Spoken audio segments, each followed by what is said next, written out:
Hey guys, welcome back to my channel आज़ाद का tour. I am Jyotsna Azad. So guys, finally मैं आपको इस video में अपनी फ़ैशन डिज़ाइनिंग की फ़ाइल दिखाने वाली हूँ। बहुत सारे सब्जेक्ट्स होते हैं हमारी फ़ैशन डिज़ाइनिंग डिग्री में। सो इस वीडियो में मैं आपको फ़ाइल दिखाने वाली हूँ बेसिक्स ऑफ डिज़ाइन की। और फ़ाइल दिखाने से पहले मैं आपको एक चीज़ बता दूँ कि डिफरेंट कॉलेजेस के अकॉर्डिंग जो सब्जेक्ट्स हैं वो वेरी कर सकते हैं, उनके नेम्स वेरी कर सकते हैं, उनका सिलेबस वेरी कर सकता है, लेकिन जो बेसिक चीज़ें होती हैं वो ऑलमोस्ट हर कॉलेज में सेम ही होती हैं।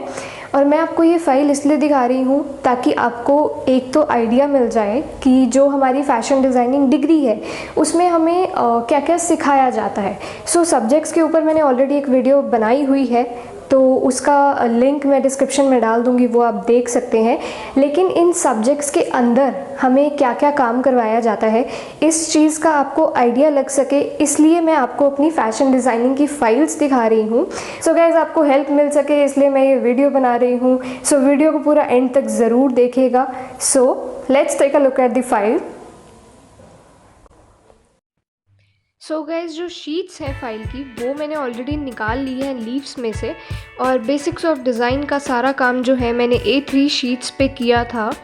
और स्टार्टिंग में इंट्रोडक्शन करवाई गई थी कि हम क्या क्या मटेरियल यूज़ कर सकते हैं, जैसे कि brush, pen, etcetera etcetera. Basics of design में हमें वो सारा कुछ सिखाया गया था जिससे कि एक डिज़ाइन बनता है।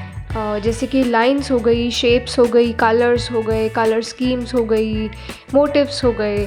सो जो भी एक डिज़ाइन का पार्ट है जिससे हम एक डिज़ाइन बनाते हैं वो सब हमें बताया गया था।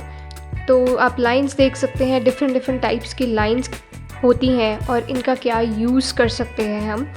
सो आपको जो चीज़ करनी है वो ये है कि आपको जो भी सब्जेक्ट्स हैं उसमें जो भी आप सीख रहे हैं उसको इस हिसाब से सीखना कि उसका आपको डिज़ाइन में क्या यूज़ होता है। अब जैसे लाइंस तो आप सीख लोगे कितने टाइप्स की लाइंस होती हैं, बट इनको आप डिफरेंट डिज़ाइंस क्रिएट करने के लिए कैसे यूज़ कर सकते हो, कौन से फैब्रिक्स पे कौन सा डिज़ाइन अच्छा लगता है, कौन से गारमेंट्स पे कौन सा डिज़ाइन अच्छा लगता है, ये सब चीज़ों को आपने प्रैक्टिकली भी साथ साथ करना है।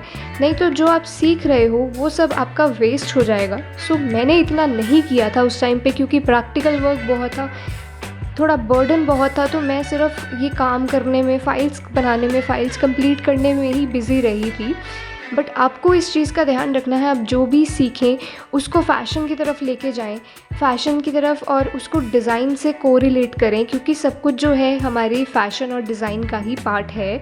तो चाहे मोटिव्स हैं, चाहे कलर स्कीम्स हैं, ये सब आपको डिज़ाइंस क्रिएट करने में हेल्प करने वाले हैं।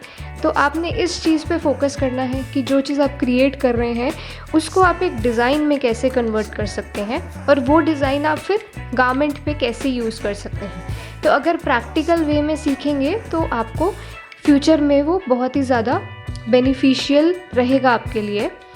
सो आप मोटिव्स देख सकते हैं, मैंने कितने डिफरेंट टाइप्स के मोटिव्स बनाए हुए हैं और कितना कलरफुल वर्क किया था मैंने उस टाइम पे। सो मुझे बहुत मज़ा आया था क्योंकि आर्ट एंड इलास्ट्रेशन में मेरा बहुत इंटरेस्ट है। सो मैंने ये वाली फ़ाइल बहुत इंटरेस्ट के साथ बनाई थी और मज़ा भी बहुत आया था।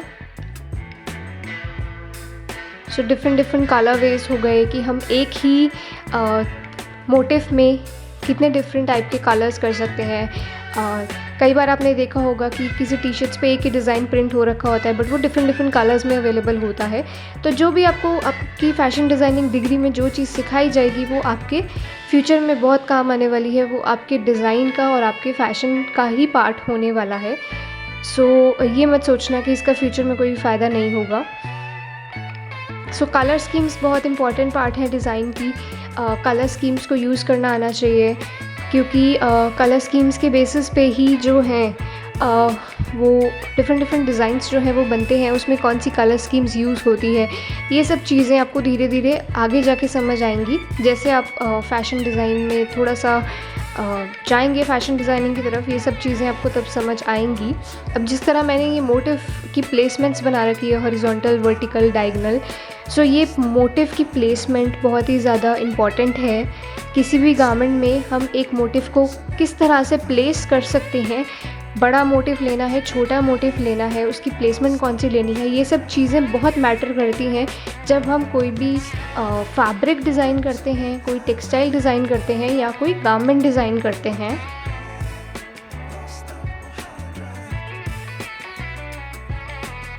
Then swatches of different fabrics, ये इसलिए कलेक्ट किए थे ताकि थोड़ी नॉलेज मिल जाए कि जो फैब्रिक्स हम रियल लाइफ में देखते हैं, मार्केट में अवेलेबल है, उनके पैटर्न्स हैं क्या बेसिकली।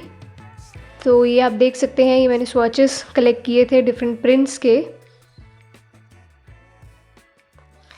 और गाइज़ ये लास्ट पार्ट था मेरी बेसिक्स ऑफ डिज़ाइन फाइल का। सो सेकेंड सेमेस्टर तक था ये सब्जेक्ट और बस 2 ही सेमेस्टर्स में था हमें ये सब्जेक्ट।